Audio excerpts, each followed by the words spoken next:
Allez, il est 23h34, je vais commencer donc le débrief des qualifications. Donc à cette heure-ci, il n'y a pas encore la réponse concernant la DQ d'Hamilton ou pas, donc je vais commencer avec tous les autres pilotes, tout simplement. Et on va voir au fil du temps si le résultat tombe ou pas, sinon je ferai une vidéo à part. Alors, on commence avec Russell qui s'est fait battre pour la première fois, le voici d'ailleurs, par Latifi. Réaction évidemment à la déception pour le jeune anglais. Yeah, it just didn't really have the pace for whatever reason. It's only our second time all year we've not been in. On n'avait vraiment pas de rythme, je ne sais pour quelle raison. C'était loin en plus, j'avais vraiment pas un bon sentiment, un bon feeling avec la voiture dès le début des essais libres. Je dois essayer de comprendre ce qui s'est passé sur mon pilotage aussi, mais les dernières courses ont été vraiment très dures pour nous. C'est la première fois que vous êtes battu par un équipier chez Williams.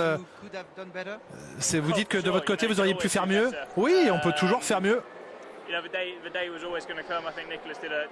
Mais je crois surtout aussi que Nicolas a fait un très très bon travail aujourd'hui et c'est ce qu'il faut saluer. Très bien, merci Russell. Allez, on passe à Verstappen. Alors, hop. Avec du son, c'est mieux. Allez, Max. Hop. La bonne chose à retenir de cette séance, c'est que vous partez de la première ligne, mais assez loin des Mercedes. Oui, mais quand vous avez un nouveau moteur, vous avez plus de puissance. Donc je ne suis pas très choqué. Je suis simplement heureux d'être deuxième. C'est une bonne position pour démarrer demain. Bien sûr, j'aurais aimé être plus proche, mais des fois, parfois il faut se montrer réaliste et accepter. Lewis aura cette pénalité dimanche. Est-ce qu'il s'agit de limiter la casse demain? Non, il n'y a pas beaucoup de points à remporter sur la course sprint. Bien sûr, il faudra un bon premier tour et voir d'où on partira dimanche parce que ce sera le plus important. Oui, ce sera complètement différent parce qu'il fera plus chaud et ça changera le comportement de la voiture aussi, donc on verra. Tout le meilleur pour vous, Max. Ouais, bon, il est pas très surpris, Max, pour le coup, de se retrouver derrière Hamilton. Bon, évidemment, si évidemment Hamilton avait un DRS surcheaté, forcément, vous allez me dire, c'était plus facile de faire 5 dixièmes de mieux que ses poursuivants. Maintenant, voilà, à voir quel avantage a-t-il tiré d'un DRS qui s'ouvre un peu plus que la normale. Et on va l'écouter Lewis, mais évidemment à ce moment-là, il ne savait pas qu'il allait possiblement se faire DQ. Félicitations Lewis Hamilton, une grande séance de qualification, vous devez être heureux. Premièrement, je suis très heureux d'être de retour au Brésil ici. L'un des commissaires m'a juste dit à l'instant que je devrais utiliser plus souvent les couleurs de Senna sur mon casque. Un immense merci à toute l'équipe qui a travaillé très très dur pour revenir après la dernière course. On a reconstruit la voiture et le travail de toutes ces personnes dans l'équipe est incroyable. C'était une super qualif, je suis très très heureux. Bien sûr, on a une pénalité qui arrivera pour dimanche, mais c'est déjà bien. Vous avez un avantage de vitesse, semble-t-il. Oui, alors d'ailleurs, bon, Hamilton, il arrête pas de répéter que la pénalité sera tomorrow, c'est-à-dire demain. Mais je suis pas sûr qu'il ait compris que, en fait, sa pénale, c'est dimanche, c'est pas demain. Donc, expliquez-lui, chez Mercedes, parce que là, bon, même sur Twitter, j'ai vu tout à l'heure, il a dit que c'était encore tomorrow, la pénalité. Donc, alors, est-ce qu'il parlait de la pénalité de DQ pour les longs arrière, là? Possible, mais bon, c'est bizarre. Ouais, il doit le savoir, quand même. C'est un pilote de F1, quoi. Il est au courant du règlement, normalement. Bon, bref, on continue. On pourrait réduire l'impact dimanche. C'est difficile de suivre ici, vous savez, mais je pense que Paul aura la pole. Au final, il sera difficile de le rattraper, mais je vais faire tout ce que je peux. On verra ce que demain nous apporte. On verra aussi le temps. Le temps devrait être meilleur demain. Ce sera difficile pour tout le monde, mais je suis juste très reconnaissant. Ça fait longtemps que je n'étais pas parti premier, donc c'est comme si c'était la première fois. Tout est encore possible mathématiquement. Le meilleur à vous, Lewis. Oui, tout est encore possible jusqu'à ce qu'il se fasse des culs pour aileron arrière non conforme. Bon là, ça va être un peu plus compliqué, à moins qu'il fasse la remontée du siècle et qu'il arrive à gagner, alors là, ce sera un dieu, quoi. Là, franchement, en 24 tours, s'il arrive à remonter et à gagner, bon, c'est pas possible, hein. Ça reste le Grand Prix du Brésil, à moins qu'il pleuve à verse au bout d'un moment, c'est pas possible. Bon, allez, on écoute Pierre Gasly, puis après on va passer aux articles écrits, du coup. Rien du tout. Ah, mais il y a trop d'ambiance ici, Pierre Gasly. Trop d'ambiance pour saluer votre 5e place. Vous êtes encore une fois le meilleur des autres. C'est comme ça que vous analysez votre résultat? Aujourd'hui, je suis extrêmement content. Ça m'arrive peu souvent d'être très content comme ça, mais ça a été une matinée compliquée. Je n'étais pas à l'aise dans la voiture. Et en qualif aussi, dans ces conditions-là, ça a été difficile. Mais je me suis vraiment concentré sur moi, essayer d'améliorer. Putain, je sais pas qui c'est qui gueule là, mais les mecs, ils sont motivés, hein. Ils sont en forme. D'aller chercher un tout petit peu chaque séance. Et je pense vraiment que j'ai fait le meilleur tour en qualif de la saison et je suis très très content. La qualif sprint demain, vous voyez ça avec ambition ou avec prudence, surtout après ce qui vous est arrivé à Monza dans les mêmes circonstances? Je crois je sais pas si on part dans la même position, peut-être une position de mieux. On devait partir 6e à Monza, je crois. Non, on va essayer de voir les opportunités qu'il y a, prendre un bon départ. C'est sûr que ça va être intense. Pour nous, ça n'a pas été très bien les sprint races, mais j'espère changer ça dès demain. Ok, bon, ben voilà, pour Pierre, un très bon travail encore. Pierre Gasly, le français, qui est en forme hein, chez AlphaTauri, décidément. Bon, 23h43, toujours aucun résultat. On passe à Alpine, qui retrouve la Q3 avant le 3e sprint de la saison demain. Alonso 10e, Ocon 11e. On commence avec Ocon, c'était très serré entre plusieurs voitures, les choses n'ont pas tourné en notre faveur cette fois, mais c'est parfois ainsi. Tout au long des séances, les positions se sont jouées pour un dixième de seconde ou presque, c'était la différence pour entrer ou non en Q3 aujourd'hui. C'est un peu frustrant car l'objectif est toujours d'être dans le top 10, mais nous pouvons nous satisfaire de retrouver notre rang après une série de courses difficiles. La performance a été bonne, nous sommes aux portes des points et avons hâte d'être à demain. Le sprint nous offre une opportunité de gagner quelques positions et de bien nous positionner en vue de la course dimanche, explique le français.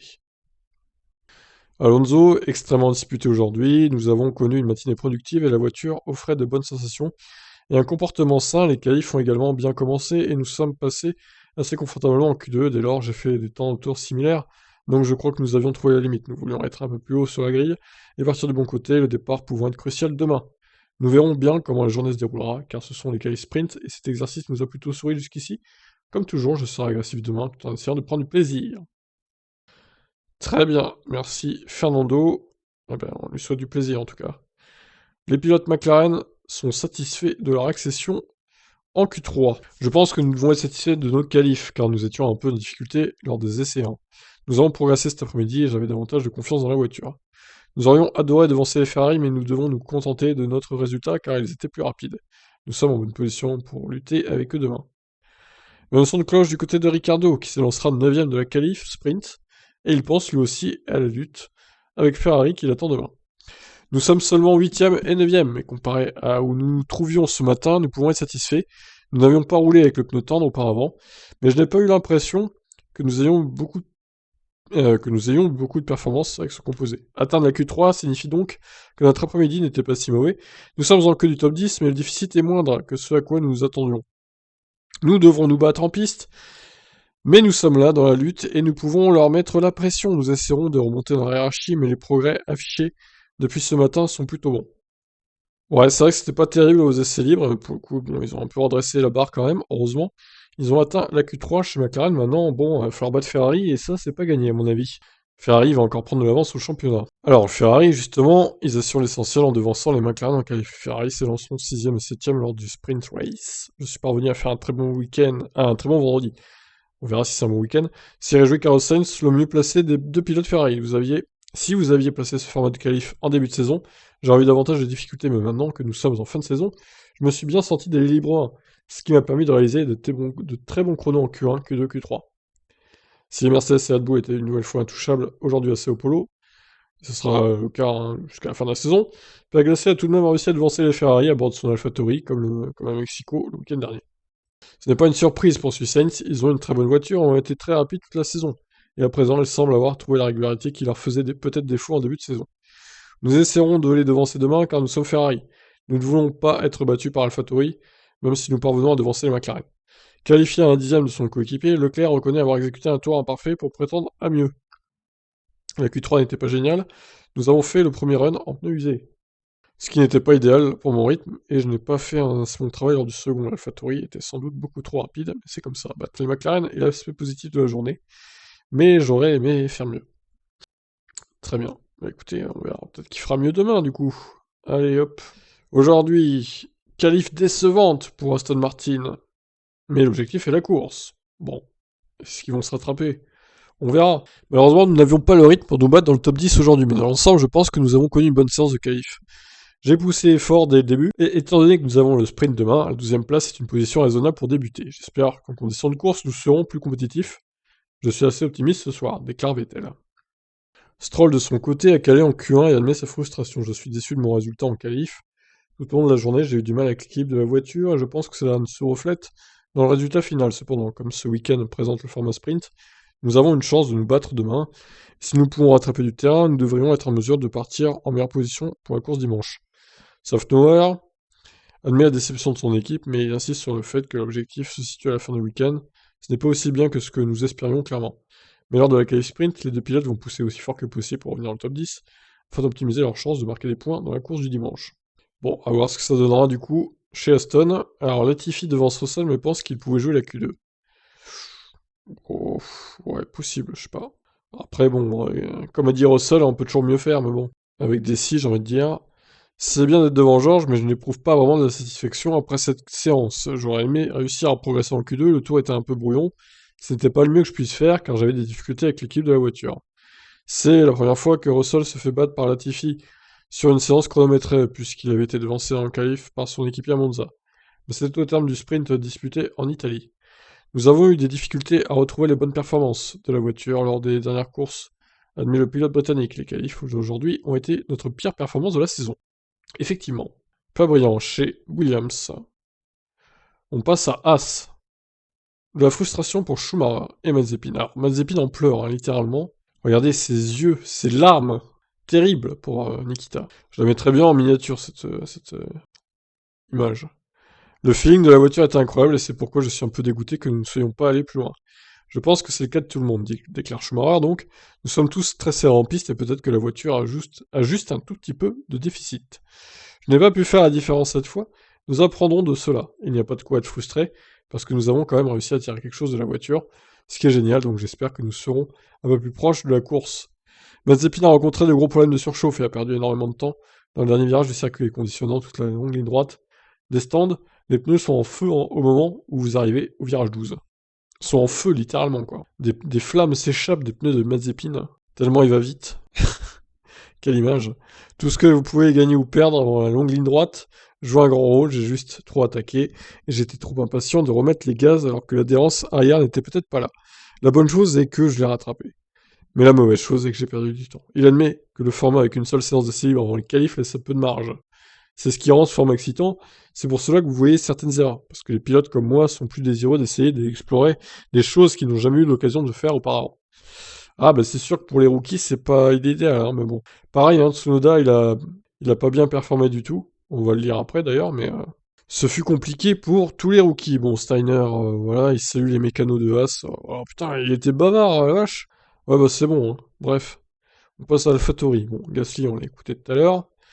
On va directement passer à Tsunoda, qui a pas dit grand chose pour le coup. C'est encore une fois un circuit nouveau pour moi, les essais libres de ce matin étaient donc très importants et je suis parvenu à trouver de la performance assez vite, ce qui est positif. La voiture se comporte très bien ici, c'est donc dommage que je ne sois pas parvenu à atteindre la Q3 aujourd'hui.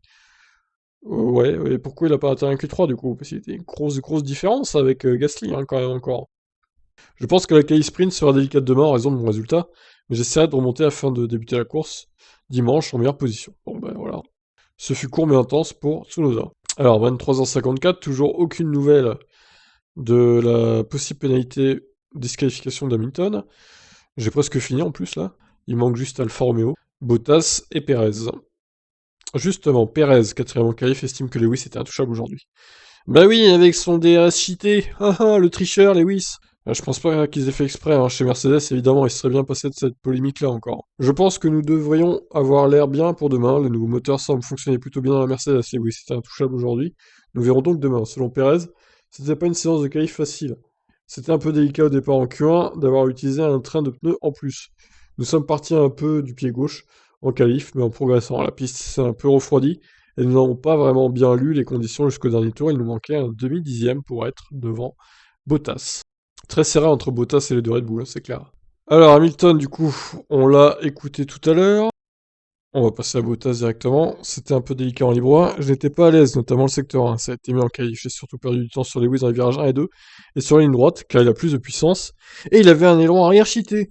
Donc je ne suis pas totalement satisfait. Cela reste une très bonne place pour le départ. Il y aura beaucoup d'action dans le premier tour. Court mais intense aussi hein, pour Bottas. Bon, écoutez, il n'y a toujours pas... Le résultat, il est minuit 19, j'ai attendu assez, je pense. Je vais refaire une vidéo hein, du résultat.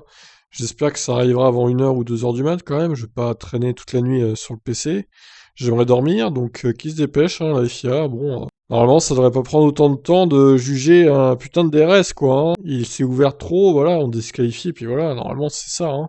Et il y a toujours pas non plus les interviews d'Alfa Romeo. Donc bah écoutez, tant pis, hein. Je vais vous balancer cette vidéo maintenant, puis on verra pour la suite des événements, le résultat de l'enquête des commissaires. Allez, bye bye.